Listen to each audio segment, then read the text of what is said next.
जय माता दी दोस्तों, कैसे हैं आप सब। दोस्तों, बात कर रहे हैं 3 और 4 सितंबर की कि ये 2 दिन मकर राशि वालों के लिए कैसे रहेंगे।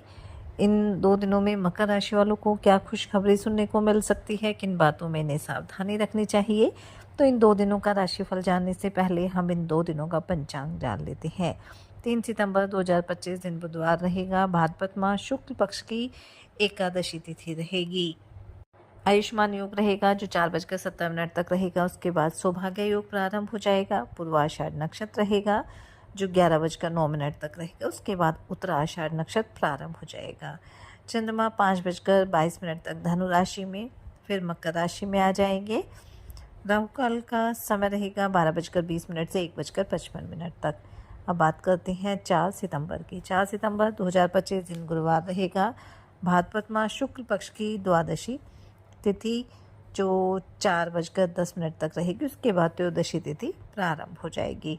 सौभाग्य योग रहेगा जो 3:22 तक रहेगा। उसके बाद शोभन योग प्रारंभ हो जाएगा। उत्तराषाढ़ नक्षत्र रहेगा जो 11:44 तक रहेगा। उसके बाद श्रवण नक्षत्र प्रारंभ हो जाएगा।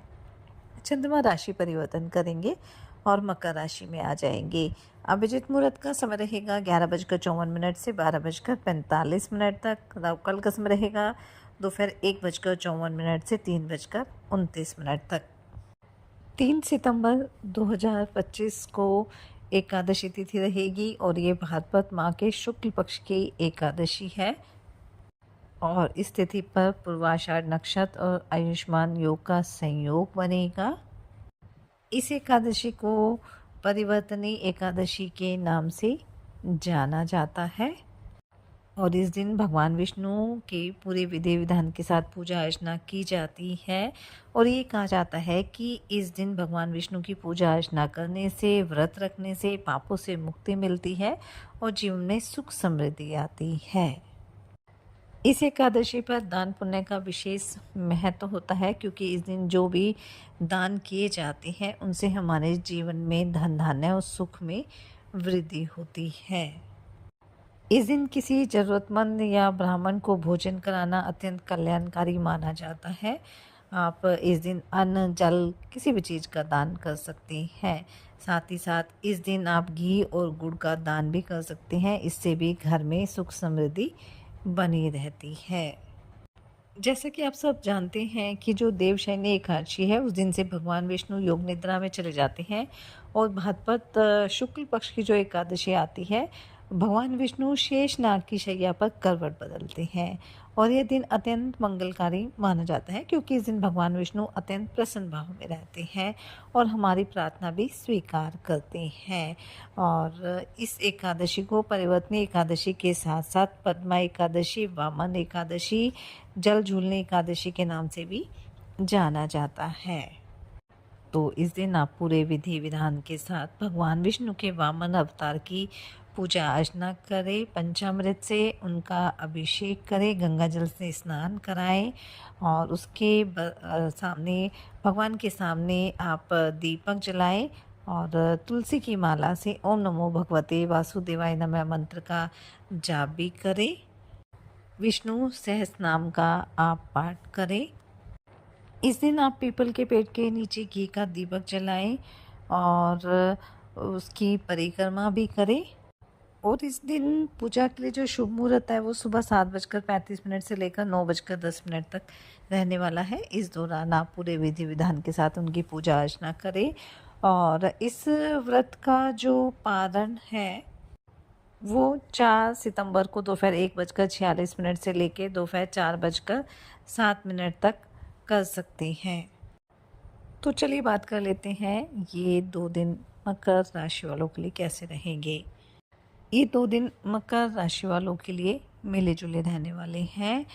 इन 2 दिनों में जहां आपको किसी बड़े कार्य में सफलता मिलेगी तो वहीं इन 2 दिनों में आपका मन भी थोड़ा बेचैन रह सकता है। किसी काम में आपका मन ना लगे, ऐसा भी आपके साथ हो सकता है। तो ऐसी स्थिति में आपको धैर्य बनाकर चलना है और गायत्री मंत्र का जाप जरूर करना है ताकि आपका मन शांत रहे। अगर पिछले कुछ समय में आप अपने कारोबार में योजनाओं को लेकर कुछ परेशान थे तो वह दूर हो जाएगी। विद्यार्थियों के लिए भी 2 दिन अच्छे रहेंगे। आप अपनी पढ़ाई पर पूरा ध्यान देंगे और अगर आप किसी प्रॉपर्टी की खरीदारी की योजना बना रहे हैं तो आपकी इच्छा जल्दी ही पूरी हो सकती है। बस आपको ध्यान ये रखना है कि जो भी ज़रूरी कागजी कार्रवाई होती है वो ध्यानपूर्वक करनी है और अपने बड़ों की सलाह ज़रूर लेनी है। इन 2 दिनों में आपको इस बात का भी ध्यान रखना है कि हर तरह के वाद विवाद की स्थिति से आपको दूर रहना है।